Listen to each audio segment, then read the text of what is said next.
Hello, I'm Dr. Gloria Horsley. And I'm her daughter, Dr. Heidi Horsley. Heidi and I want to welcome you to Open to Hope Conversations, the podcast. We believe that the greatest gift you can give yourself after a loss is hope, using this moment to connect with others who have not only survived but thrived. So let's get started. 3, 2, 1. Welcome to the Open to Hope Show. I'm your host, Dr. Gloria Horsley, with my fiance and co-host today, Dr. Frank Bowers. Well, Frank, we were on this lady's podcast. Yes, not too long ago. Yeah, not too long ago, as the Golden Dating Doctors. It's Sassy Townhouse Living, and it's a lifestyle website. And we're going to have her on in a minute. But first of all, I want to remind people that our book, Open to Love, The Secrets of Senior Dating, is still available on Amazon. So go to Amazon right now and buy yourself a copy and a copy for somebody else. Yes, and do a review. Yeah, and do a review. Well, let's talk about our show today. We're going to be talking about dating after spouse loss, and we are going to have Carolann Iadarola on our show today. And Carolann received a BA in Media and Communications and has a master's in education in instructional technology. She's the woman we need to tell us how to live our lives. I'm certainly not tech oriented. She's the creative director and president of Sassy Townhouse Living, which we were on our podcast, lots of fun, which is a lifestyle website collaborating with companies across the globe. And she is also a member and contributes to live stream shows weekly to the United Public Radio Network and UFO Paranormal Radio Network. Ooh. Whoa, I like that. That's on the Gulf Coast and in New Orleans. Well, welcome to our show, Carolann. We're excited about it. Thank you. It's great being here. Thanks to both of you. And we've got a kind of a dual topic today because we're going to talk with her a little bit about spouse loss, which she has had the loss of the spouse, and also about dating again. You know, some of those things that people want to know about when and how and why and all that kind of stuff. So, well, Carolann, could you tell us a little bit about your spouse loss and how long it took you to get into dating and all that kind of thing? Sure. Well, my husband died about 3 years ago, the end of this coming November. I was married for 47 years. I met him when I was 19. So we had a very long history, 2 children together. And unfortunately, his passing was quite sudden. When you're married for that long period of time, you know, I was fortunate enough to become very soul bonded with him in so many ways and very dependent on him in other ways that might not have been so good. And that happens normally. We become very dependent on our partners. And sometimes that's not for our benefit. And, you know, sometimes it is. In my case, it's been a very difficult journey the past 3 years. I had to learn how to live and function without this person that was an integral part of my day-to-day existence. So it's, you know, and it's funny because grief is such a difficult topic to even talk about because it's so different for everybody, obviously. Yes, stages can be similar, but I had heard an analogy that might be helpful to some people that I really think about a lot, and it helps me on the daily. Someone told me, my grief counselor actually, that grief is like a stone. It's like a big, heavy stone. And the day that person passes, it gets put in your pocket. And as you're walking around, the stone is so cumbersome and heavy, and it just wears you out and wears you down. But every day, your body becomes stronger and stronger. And eventually, that stone, it's always there, but the weight of it seems to diminish because you're getting stronger as a person. And I like to think of grief that way. That's a very nice analogy. It really is. I hadn't heard that one. No, I haven't either. It's really a nice way to put it. Yeah. You know, I gave people advice for years about spouse loss and all that, and I did a lot of family therapy. And you know what? it's not all true. I mean, I hate to say it. I gave some advice like don't do That anything. you now don't believe, right? Well, because I didn't do it myself, you Yeah. know. I mean, the things that you think like don't do anything for a year. Well, you're trying to live and survive, and you have to do what you need to do to survive. And sometimes it'll be a year, sometimes it'll be less, and sometimes it'll be more. Yeah. And sometimes you make mistakes, Uh, but Oh, yes. gosh. but hopefully they're not they're reversible. Yeah. Right. You know, Right. you don't have to see your mistakes as being a horrible thing. You Well, survive. mistakes are just Yes. information that helps you become, as you said, stronger so that you don't feel the stone. Yeah. Exactly, exactly. And throughout that period, it's so bizarre because I almost, for me personally, gave myself amnesia in order to cope. So I'll give you a for instance, like when I had to depart with his clothing and his items, it was probably one of the most painful things that I've ever had to experience in my life. And I try not to cry when I talk about it because there's still a lot of that happening in my life. But I think during that period, that window, I blanked it out so much so that I only have like momentary recall of the whole process. And that was the way I dealt with it because it was just too painful for me. Mhm. And you know what I did? I enlisted my three daughters and Ah, had them, I sold a house and had them clean it out. I sold two houses because we just moved into the senior center together and they have taken care of all my stuff.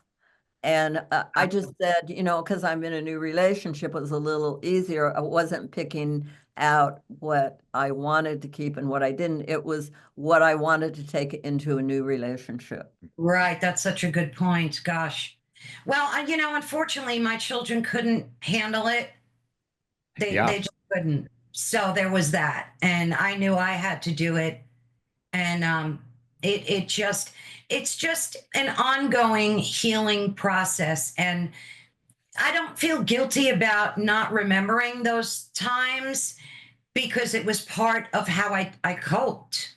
Right. So Yeah, I mean, Protective amnesia. it's how we survive. It's more than exactly. coped. It's, It's you survived. don't know if you can live through these heavy experiences. You're really fighting for survival. It's so basic.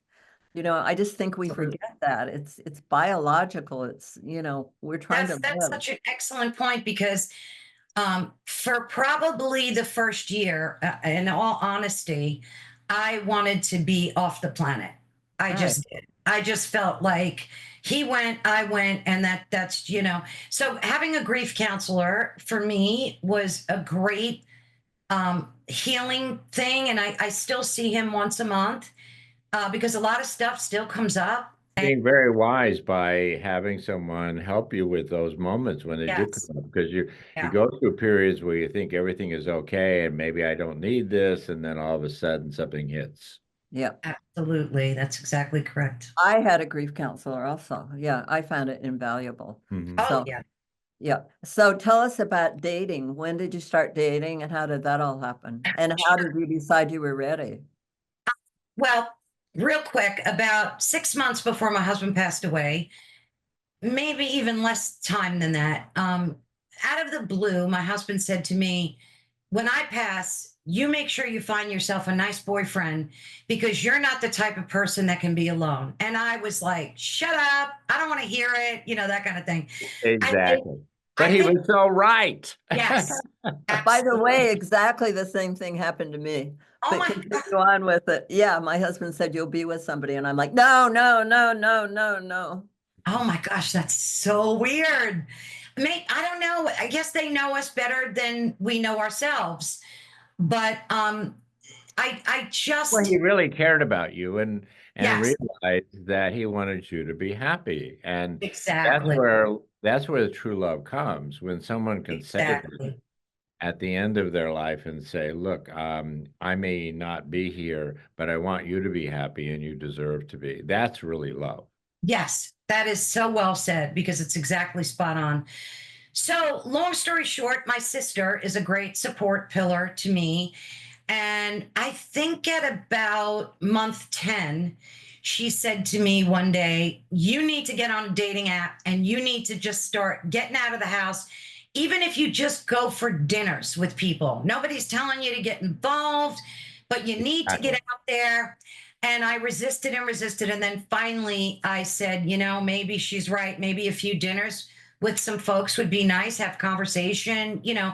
And that's how it got started. How long was that after your husband That passed? was about 10 months. Okay. Okay, good. Yeah, Okay. it was sooner than I felt comfortable with, but I trust my sister and I believed she was right. And she's had a whole life experience too, and I kind of trusted that. She became your They're really dating dating buddy. buddy. Yeah. We, Sometimes we forget that sisters and brothers can be dating buddies, It's but in they your can. book. It's in yeah, your book. and don't go into your head alone. Right. But my sister was exactly correct. And I think the first maybe 4 or 5 dates, she was coaching me along, helping me out. I would give her feedback and she'd give me feedback, and or she'd say, "Don't go out with that guy again. He sounds like a creep," you know, that kind of thing. And it really paid having a buddy to do this. God, What app yeah. were you on? Our time, Very that good. was the only one that I used. And I have to say, the first few gentlemen, with the exception of one, what they were all very nice people, but there was just no, you know, like I didn't want to go on a second dinner date, nothing like that. And then I met a gentleman named Steven, and we just, well, first we started talking on the phone, which is so important. Like anybody that wants to do dating, always do video chat or telephone conversations.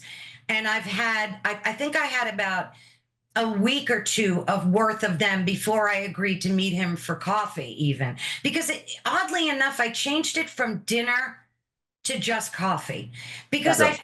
dinner was It's too, safer. Yes. yes, and it was too intimate. Yes. Yeah, I like that.